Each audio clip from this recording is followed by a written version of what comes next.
Frankie Sihombing, salah satu penyanyi gospel legendaris Indonesia. Horas, tahukah Dongan Batak bahwa Indonesia juga memiliki penyanyi gospel yang karyanya sudah tidak perlu diragukan lagi loh. Apalagi penyanyi gospel ini juga berdarah Batak. Siapa lagi kalau bukan Frankie Sihombing? Nah, simak selengkapnya dalam artikel berikut ya. Ahado musik gospel. Musik gospel adalah salah satu genre musik bertema religius dengan ciri khas vokal dengan harmoni yang kuat.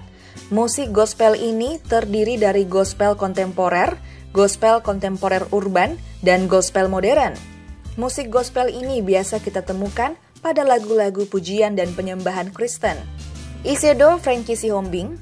Nah, setelah Dongan Batak mengetahui apa itu musik gospel, sekarang kita akan berkenalan dengan salah satu penyanyi dan penulis lagu musik gospel berdarah Batak, Frankie Sihombing. Frankie Sihombing lahir di Jakarta 18 September 1969 dan memiliki 2 putra dan 1 putri. Salah satu putranya yaitu Petra Sihombing mengikuti jejak ayahnya sebagai penyanyi. Dongan Batak pernah mendengar nama Petra Sihombing bukan?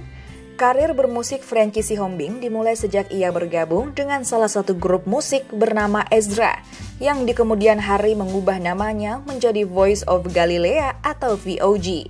Grup ini terkenal cukup sukses sebagai grup gospel di Indonesia, namun karirnya dalam grup ini tidak berlangsung lama. Di tahun 1995, VOG memutuskan untuk bubar dan Frankie Sihombing juga memutuskan untuk bersolo karir. Selama bersolo karir, Frankie Sihombing telah menghasilkan 6 album yang ia tulis dan populerkan sendiri. Berikut ini album-album yang telah ditulis oleh Frankie Sihombing. 1. Surga di Hatiku, featuring Sydney Mohede, Fiona Pais, Sari Simorangkir tahun 1998. 2. Saat Menyembah tahun 1999. 3. Rayakan 4, Kaulah Kuatku tahun 2002. 4. Saat Menyembah 4, Bersama Sahabat tahun 2004.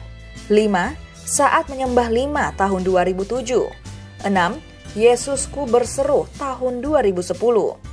Nah, itulah perkenalan singkat mengenai Frankie Sihombing dan juga musik gospel di Indonesia. Dukung selalu artis Batak di tanah air ya. Salam kekeluargaan.